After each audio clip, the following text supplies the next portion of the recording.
Okay. At the outset, I would like to thank Lahane sir, Ragini madam and Boramani sir for including me in this course. I was trying to put a few slides of a small meta-analysis that we had done. Sir had said that SICS is good, but we don't get to read so much about SICS because so much of literature is produced about phacoemulsification. Here, if we find, we have looked at comparing phaco and small incision, and we have found that there is very little difference other than astigmatism, which, as sir said, depends because of the incision size. But having a small astigmatism actually sometimes is beneficial, because then if you have a small amount of astigmatism, you get a good amount of unaided near vision. And today our patients don't need just good unaided distant vision, they also need near vision for their mobile phones, reading and writing. So the small astigmatism that SICS gives is in many ways helpful. I will go on to the capsular excess part of it. In the capsular excess, it is best early, if we are beginners, to choose immature cataracts, not very hard cataracts, posterior subcapsular cataracts or early cortical cataracts, because these are the cataracts in which it is easier to do a capsular excess. We can actually see where our excess is growing. The glow is better, easier to observe the flap, and mature cataracts sometimes have fibrotic or calcified capsules. So we think sometimes they are easy to do. Actually they are not, they are more difficult because the capsular excess is difficult.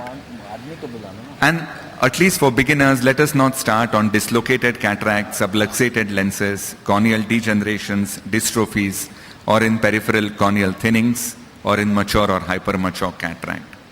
Traditionally, we were all taught earlier on the can opener capsular excess, which is good for mature cataracts, for small pupils. When it is a calcified capsule, a black or a brown cataract, when we can take multiple punctures. Well, if we are taking multiple punctures, we should take at least 50 to 60 punctures. So one puncture per minute. So it's like when we are tearing off our stamps. So when we do that, the more the number of punctures, more cleaner is the cut.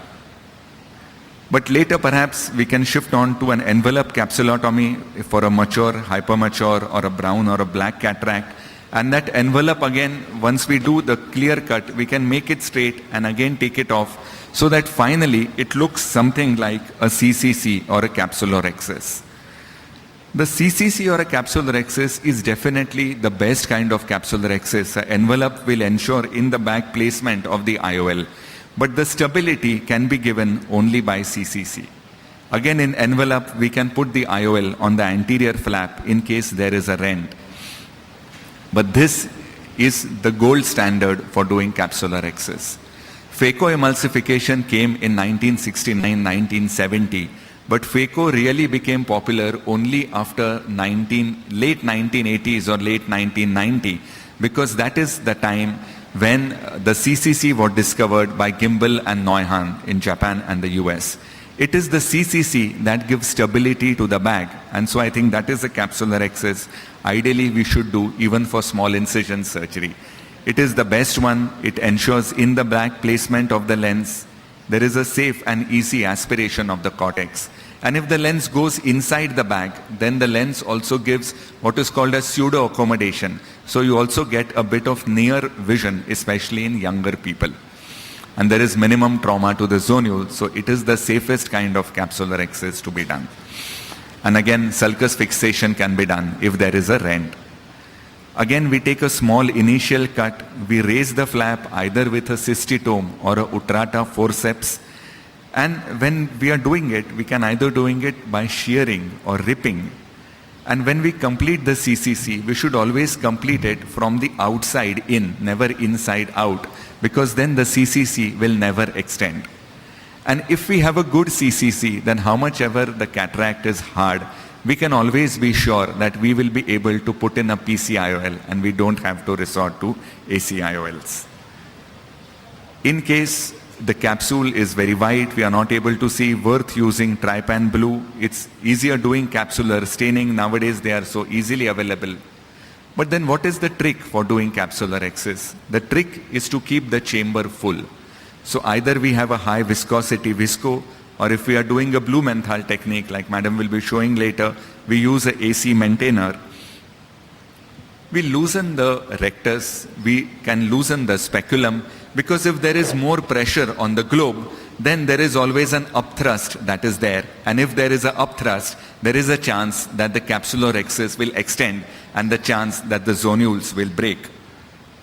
The pressure on the top should always be more than the pressure below. Otherwise, the cut will extend. So you see to it that you've put in either a lot of visco or fluid on top, and that there is no tight rectus or speculum which is pressing on the globe. And once we are doing that, do the rexis initially at least slowly. So you change the position of your hand every, say, 10 or 20 degrees once you have done the capsular axis. Again, hold the cut end of the capsule closely. Change the position of your hand frequently. So you don't keep on, trying to do it very fast. We see expert surgeons doing it, and they can do it in a jiffy within a few seconds. But then if the pressure is more below, or if the zonules are slightly taut, there is a chance that an extension can occur. And what should not be done is, first is, don't hurry on the rexis. The time that is spent on the rexis is worth every minute of it. Because once we have a good rexis, we are definitely going to have a good outcome after cataract surgery. Don't do the rexis outside in. Don't hold the flap at the loose end. Hold the flap at the margin of the cut, so that you can, keep on taking it and you have a better control on the rexis. This is more important when we are doing pediatric cataracts, because in pediatric cataracts, the capsules are even more elastic and the chances of extension are even more. And always beware of extension. If we think it is extending, just wait. And another thing is, of course, doing a good hydro. Doing a good hydro is very important in small incision surgery, as it is in phaco, because it ensures that our nucleus and the cortex is now away from the capsule and will come out easily. So it will help separate the capsule from the cortex.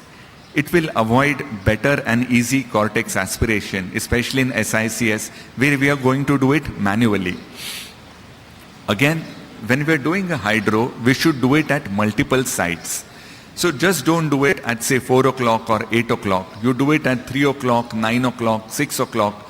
We can go through the side port and again do it at 12 o'clock. This will see to it that the 12 o'clock cortex, which is difficult to remove, it is not that difficult later, because that cortex has already become loose.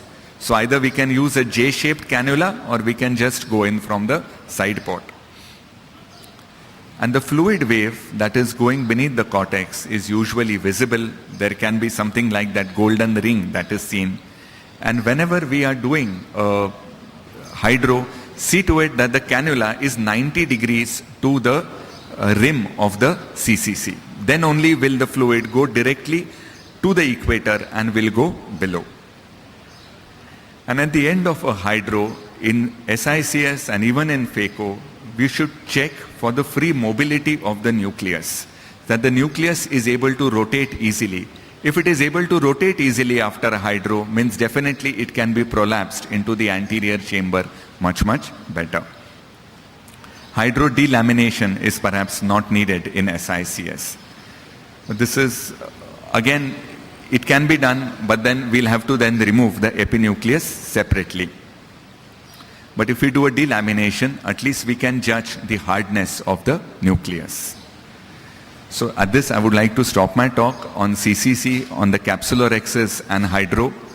Well, we should spend time on capsular axis, spend time on hydro, because if we spend time on that, do it well, then the next step of SICS, nucleus delivery, or even in phaco, the sculpting and the segmenting becomes much, much more easier, and totally surgery becomes easier. But to spend the time to do a CCC even in SICS, it will definitely improve outcome both for distance and for near. Thank you.